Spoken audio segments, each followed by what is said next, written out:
What if one decision could change everything? Today's movie is filled with incredible twists, unforgettable characters, and moments that will keep you guessing until the very end. Let's dive into the complete story from beginning to end. At the Dongwuri building, scientist Young Chol calls the police to warn them that he's planning a terrorist attack. He grabs a needle and injects a viral strain into his own body while explaining that he's the only vaccine. In the same building, Chains Bio is holding a conference. Biotechnologist Sejong has been invited by her ex-husband Yu Sung to get her a job in the company. Sejong mocks Yu Sung for caring about his ex when he has a new wife and admits he came because she received a personalized invitation with a mysterious poetic message. On the stage, CEO Woo Chol talks about a slime mold with cell regeneration capabilities, which has cured a rat from its paralysis. When he sees Young Chol at the back, he freezes for a second before jokingly concluding that science may soon create a society where people can't have bad thoughts about others. Meanwhile, Yun Sok is having lunch with his wheelchair-bound sister Yun-hee. Sadly, Yun Sok's shift starts soon, so Yun-hee decides to explore them all alone. After the conference, Yu Sung introduces Sejong to Woo Chol. However, their meeting is interrupted when Woo Chol gets a call from Bong Suk, a member of the counterterrorism squad. When Bong Suk mentions Young Chol, Woo Chol immediately postpones the meeting and leaves the room. Sejong is annoyed, so Yu Sung tells her to follow him to give him her business card. In the hallway, Woo Chol learns about Young Chol's threat and that the counterterrorism squad will be arriving soon. He makes his way into the VIP room and is followed by Young Chol, which is seen by Sejong. Young Chol accuses Woo Chol of hiring him only to steal his research and fire him. However, Woo Chol points out that Young Chol's research can't be used anywhere. When Young Chol says he's taking humanity to the next level, Woo Chol calls him a psycho and pushes him against the door, telling him to leave. In the hallway, Sejong sees this tension and decides to leave. Then Woo Chol accuses Young Chol of seeking human extinction, but Young Chol clarifies that it's actually the birth of a new humanity with perfect communication and no jealousy or suspicion. Woo Chol laughs at the idea and gives him a sarcastic double thumbs up while calling him crazy. When Woo Chol is about to leave, Young Chol injects him with pathogens in the neck. A furious Woo Chol throws Young Chol around a few times before pushing him into the bathroom. Then he blocks the door with a chair. On his way out, he accidentally steps on the needle. In the hallway, he's about to call the police when suddenly he starts vomiting a massive amount of white mucus that spreads strands on the carpet. Soon he collapses and his body begins to twist in grotesque ways as he transforms into a zombie. At that moment, three men notice him and try to call the emergency service, but Woo Chol jumps on them and bites them. In the lobby, Bong Suk arrives with his team as a group of people start screaming. A zombie appears nearby and the team tries to check on him, but the hallway suddenly gets flooded with new zombies who keep vomiting the white liquid. Bong Suk immediately orders a complete lockdown. In the restaurant, Sejong and Yu Sung are having lunch. She wonders why he married her, so he admits that he liked her headstrong nature even if he often scolded her for not compromising. However, he couldn't keep up with her and felt like a coward, which is why he broke up with her. Feeling uncomfortable with this confession, Sejong decides lunch is over and they leave. Then two mean students drag So-Yun into the restaurant and force her to pay for their expensive sushi order. On the stairs, Yun Sok is on his way to his post when he receives orders on his radio. However, the heavy static prevents him from understanding the message. At that moment, he hears lots of screaming. Outside, buses full of police officers arrive and block the building, asking any passersby to take another road. In the mall area, horrified men run around telling the crowd to run. Soon the zombies arrive and start attacking people, so the crowd runs away in panic. Two men crash into Yun-hee and throw her off her chair, but nobody stops to help her. Sejong hears her cry out, so she goes back to help with Yu Sung. Together they put Yun-hee back on her chair and run away from the incoming horde. Unfortunately, the zombies are fast and one of them manages to knock down Sejong. Yun Sok arrives just in time to grab this zombie and throw him away from the group. The creature gets distracted by the people on a glowing sign and keeps pounding on it, giving the group the chance to run away. No matter where they look, zombies are blocking the corridors and biting people. The group ends up hiding inside the camping gear shop with other survivors. Sejong sees that Bong Suk is being overpowered by a zombie and goes out again to help him. Then they rush together into the store to finally lock the door. The zombies immediately pile up against the glass walls and Bong Suk steps away in fear, accidentally turning off the lights in the process. The zombies instantly calm down because they can't see them anymore. Bong Suk tells the group about the call from a terrorist and Yun-hee tries his radio, but it won't work. Suddenly the zombies at the store notice that there are people trapped in the restaurant, so they rush to that door instead. Since they can't break in, a zombie throws her head and groans, causing all the other zombies to do the same. Now they're coordinated and step back to attack the door at the same time. As the glass begins to crack, Sejong writes turn off the light on her phone and is seen by So-Yun, who quickly presses all the switches. The restaurant goes dark, so the zombies start crawling away. At that moment, an advertising screen on the restaurant begins playing a video. Since the zombies can't tell the difference, they immediately come back and push each other to try to reach the screen. As the glass cracks, the group in the store wants to do something, but Bong Suk says they can only wait. Sejong then notices the cardboard standees and thinks they could be bait, so Yoonhee offers her electric wheelchair to move them.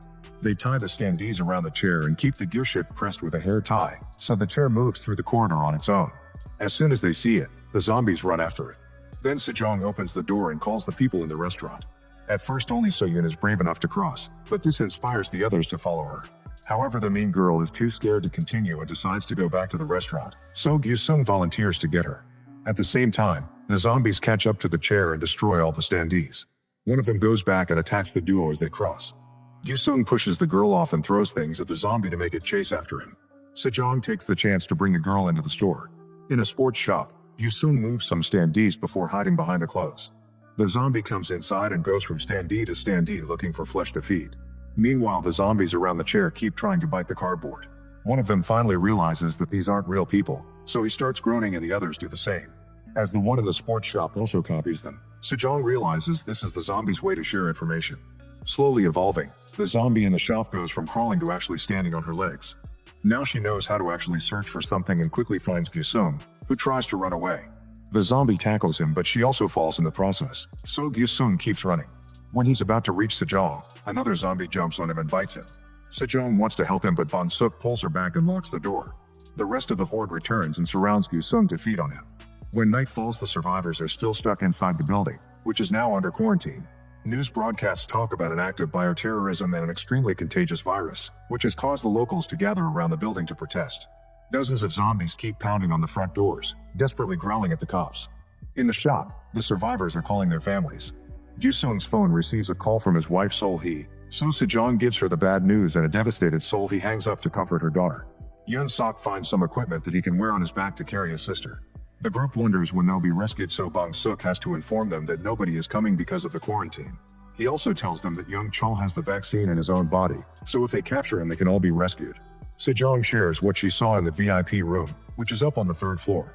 She also explains that the zombies are evolving very quickly and that they've created a communication network of mucus. It should be possible to give them fake information and mentions the ant mill phenomenon. This Soyun looks for it online and stares in shock at a video of ants running in a circle until they die. Sejong thinks they should have one person give off a special odor and everyone else have a different one so the zombies won't recognize them as humans. The group uses the shop's gear to protect their bodies and a former track athlete volunteers to be the bait, so he covers himself in perfume. As soon as he comes out, the zombies begin chasing him and the man runs fast enough to hide in a beauty shop. The zombies growl to share how humans smell like before they chase after the man again, so he starts breaking perfume bottles all over the place. The creatures go after the smells instead of him and he returns to the camping gear store with lots of perfume bottles. The group proceeds to create a trail of perfume on the floor and throw the rest on some mannequins. Then they cover themselves in antifreeze and leave the door open. The zombies come in and search the shop using their noses, so none of the survivors are discovered. When the zombies follow the perfume trail into the other room, they finally leave the store. In the corridors, the group sneaks around as carefully as possible, but the teenage girl accidentally bumps into a zombie and falls, ending up trapped under him. While Yoon-sok goes back to help her, Sejong uses a lighter to activate the emergency sprinklers. The water mixes with the white mucus and leaves the zombies paralyzed for a few seconds. Yoon-sok sends the girl back to the group before the zombies in the store come out to fight him. He defends himself the best he can while carrying his sister on his back. A zombie manages to reach the girl, but Soyun uses a shirt to pull it back. Sejong hits it with a fire extinguisher and drags both girls to the elevator with the other survivors. A desperate Yoon-sok keeps on fighting, making good use of his training to get the zombies out of the way and run. 2 zombies throw a third one and Yoonhee warns her brother just in time to dodge it. The creature ends up entering the elevator and attacking Bong-suk, but the siblings soon catch up and throw the zombie out before finally closing the doors. Meanwhile, news broadcasts are discussing Young Chol. His father worked for an important university, but he was caught misusing funds for his research lab and exploiting student researchers. 4 weeks later, he self-deleted. The reporters wonder if Young Chol's terrorist attack has to do with revenge.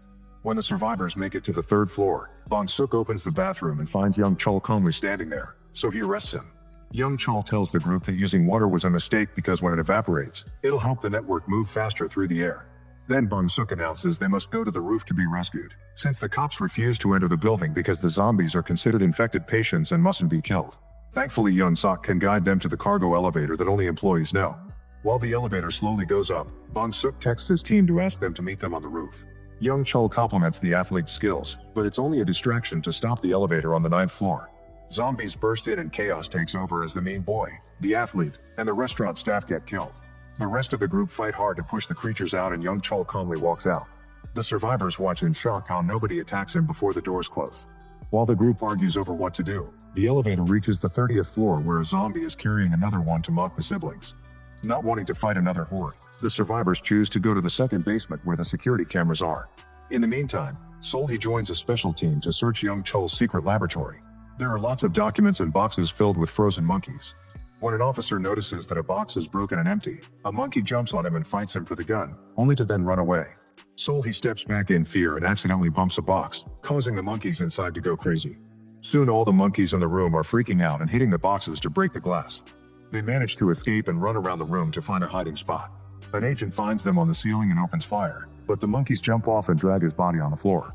Then they wrap the strap of his gun around his neck and start choking him. So Solhi unhooks the strap to free him. As the agents get killed one by one, Solhi tries to run away but a monkey jumps on her and starts cracking her helmet. She manages to push it off but has to hit it again to keep it away. When the monkey is about to attack once more, a soldier shoots it down. This causes all the monkeys to instantly freeze. Solhi then looks at a board and discovers that all the monkeys were connected to the one they just killed, who happens to have the number 1. At the Dongwuri building, the survivors reach the parking lot. They notice 3 zombies stuck to each other in a weird shape and wonder if they're evolving again. The group carefully sneaks around until the mean girl steps on a cab. Thankfully, the others lift her just in time so the zombies don't see her. Once they reach the control room, they close all the windows before checking the security cameras. Sejong remembers that Young Chol knew about the athlete's skills, but since he was in the bathroom it means he can see anything the zombies see. The cameras find him on the 3rd floor, where he looks for something and only stops to synchronize his vision with the zombies. Eventually he finds Wu Chol, who Sejong realizes must have been the first infected. Young Chol offers his hand and Wu Chol bites it, causing him to collapse. While Young Chol squirms and mutates, the zombies freeze and growl as they receive new information. Bong Suk says this is their chance to go to the 3rd floor, so Yoonhee decides to stay with the cameras to send them directions on the phone. The group takes the stairs to the 3rd floor without getting attacked since the zombies are still frozen. They easily find Young Chol and pick him up, causing him to cry out in protest. The zombies immediately wake up and start chasing them, so the group runs to hide in the nearest office. When the zombies stop at these doors, Sejong watches Young Chol's moving eyes and realizes he's communicating with them, so she blindfolds him and announces they're leaving. Young Chol falls for it and sends the zombies toward the exit, so now the corridors are clear. Sejong tells the others about Young Chol's power, so from now on they must only talk on the group chat. As the group moves through the corridors, Yoonhee keeps sending them texts indicating where to go next. When they make it to the 4th floor, Bong Suk realizes they're going back to the control room and complains aloud, saying they should abandon Yoonhee and go to the roof instead. Young Chol hears this and sends the message to the zombies, who have evolved enough to use the map on the computer. A furious Yoon Sok shakes Young Chol to make him stop, but it's too late. When he tries to take him away, Bong Suk points a gun at him and reminds him they must protect the vaccine, so he must abandon his sister. Yoon Sok lets go of Young Chol but runs anyway. While the control room gets surrounded by zombies, Sejong takes the gun from Bong Suk and says they'll wait for the siblings to come back. A survivor grabs her from behind and makes her drop the gun, so Bong Suk picks it up and hits her with it. Then he forces everyone to start making their way to the roof. Yoon Sok calls Yoonhee for directions to save her. However, Yoonhee tricks him into getting in an elevator without access to the basements. She says a final goodbye before the zombies break in and kill her while Yoon Sok has a breakdown. Minutes later, Young Chol falls on his knees and starts crying too. The group gets a message from Yoon Sok promising to kill Young Chol for revenge and saying that the survivors won't get out alive. Then Young Chol starts laughing. After protecting his arms with tape and getting a knife, Yoon Sok goes to the hallway and begins killing zombies without mercy. He makes it to an office and checks the cameras to find the location of the survivors, which he broadcasts on the PA system. Soon a zombie finds them and tackles Bong Suk, who responds by shooting it. A man calls out his hypocrisy since earlier Bong Suk said these were patients, so Bong Suk shoots him in the leg. Hearing the horde coming, Bong Suk hides with Young Chol in a store, leaving Sejong and the 2 teenage girls to run away alone. Bong Suk listens to the horde growling as they cross the corridor and waits until they're gone to come out with Young Chol. However, the zombies are still there and have learned to be silent as a trap. They attack Bong Suk and a fight ensues as he uses his police training to fight all his enemies at the same time. The women take this opening to recapture Young Chol and drag him away. Then Bong Suk retrieves his gun to shoot down the zombies, but the noise attracts even more creatures. When he tries to run away, the wounded man grabs his ankle to make him fall and Bong Suk can't shoot him because he's out of ammo. The zombies quickly surround them to kill them both. In a storage room, Sejong ties Young Chol to a shelf with tape. Then she texts the girls, explaining she'll retrieve Bong Suk's phone to call the rescue team. Since other survivors who were in the group chat have become zombies, Young Chol looks at the text through their eyes and learns the plan. The mean girl has a breakdown and apologizes to So-yoon, who asks her to do it after they escape. Meanwhile, Sol-hee explains to the special forces that the infected can't be cured because nerve cells never recover. She also tells them that killing the first zombie stops all the others. The officers decide to call the building security company to gain access to the cameras to look for the first infected. After a long search, they learn that Woo Chol was the first zombie. Carefully sneaking around, Sejong manages to find the phone and calls the special forces to explain what happened. The agents decide to split the rescue team so half of them can secure the vaccine and the other half can go after Woo Chol. After Sejong walks away, it's revealed that a zombie on the floor is alive and heard everything, so Young Chol also knows it. The rescue team lands on the roof and makes their way downstairs, killing a few zombies that get in the way. However, Young Chol has sent a whole horde to block a corridor and one of the rescue halves immediately gets overpowered by sheer numbers. In the storage room, the teenage girls get excited because they hear a knock and a voice saying it's the rescue team. However, when they open the door, they discover that the zombies can now talk. The creatures easily push them to burst in and free Young Chol. The mean girl throws So-yoon at a zombie as a distraction and tries to escape, but she bumps into another creature and collapses. So-yoon quickly transforms and Young Chol makes her kill the mean girl. The other half of the rescue team makes it to a corridor full of zombies and after lots of struggle, they manage to kill them all including Woo Chol. They think it's now over, but their zombified teammates show up with a horde for another battle. Unfortunately, these soldiers are quickly brought down too. In the laundry room, Sejong hides as she watches Young Chol walk with his zombie army. Suddenly Yoon Sok appears and starts killing the creatures, who for some reason won't fight back. Young Chol realizes that Yoon Sok is covered in so much zombie blood and mucus that they don't detect him as human anymore, so he gives them the order directly. While Yoon Sok tries his best to defend himself against such a horde, Sejong brings Young Chol down with some boxes and wraps a cable around his neck which he then ties to a shelf. Young Chol calls his army for help, so the zombies release Yoon Sok to rescue their leader. Now Yoon Sok has an opening to kill the last few zombies in the room and gets ready to kill Young Chol too, but Sejong stops him and reminds him of the vaccine. A furious Yoon Sok starts choking her, but let's go to chase after Young Chol. Suddenly something moves behind Yoon Sok and he's shocked to find his sister, who can walk now because she's a zombie. Yoon Sok runs to reunite with her, but Yoonhee takes his knife and stabs him to death. Young Chol finds Sejong, who throws the invitation at him because she's realized he said it. It was Sejong who reported his father's dirty business and Young Chol overheard him say her name on the phone. However, Young Chol thinks that incident was caused by miscommunication, which is why he wants to connect all of humanity's minds as one. Sejong is shocked to see Young Chol cry, but before she can react, new agents burst in and she rushes to hide. The men capture Young Chol and see Sejong but leave without her. When she has an opening, she runs to hide in the storage room, and the zombies won't move away from her door. Afterwards, Sol-hee calls Sejong and tells her about the monkeys. Sejong realizes that the main monkey wasn't the first infected, it was the one controlling all the others. Sol-hee runs to tell her bosses that they must kill Young Chol, but they refuse to murder the vaccine. When the escort team is about to reach the roof, more zombified soldiers appear and quickly kill all the agents. Then Young Chol takes his horde to the roof to kill all the agents there too. Now they can leave the roof by sliding down a cable and land directly in the parking lot, where Young Chol uses a soldier's phone to call the leader and pretend the arrest was successful. They get in a van and finally leave the building. On the street, Young Chol releases his zombie army on the protesters and cops around the building. He even moves one of the buses to open the barrier and spread the chaos.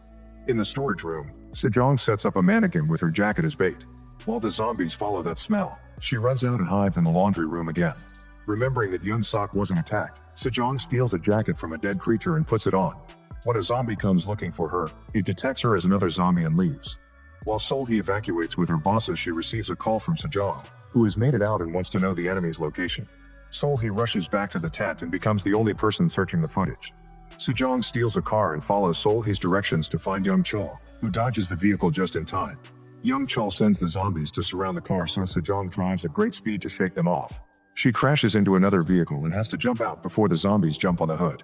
When Young Chol notices her disguise, he sends the zombies after it. Sejong immediately takes off her jacket and is shocked to watch the zombies form the Ant Mill phenomenon around it. A confused Young Chol tries to regain control of the horde to no avail. He pushes his way through them and reaches the center to pull out the jacket, causing the entire horde to collapse. When they wake up, they're moving on all fours again, which means their evolution has been reset. Noticing this, Sejong throws herself at Young Chol, who easily brings her down. However, this is her plan and quickly rolls under a bus with a sign with big faces. The zombies think the signs are real people again, so they run toward the bus and push Young Chol against a fire in the process. As he desperately tries to shake the flames off, the zombies copy his movements. Suddenly they all freeze, meaning Young Chol is finally dead. While staring at the creepy statues, Sejong calls Sol-hee, who confirms that zombies in every location are frozen too. After Sejong leaves, one of the zombies moves.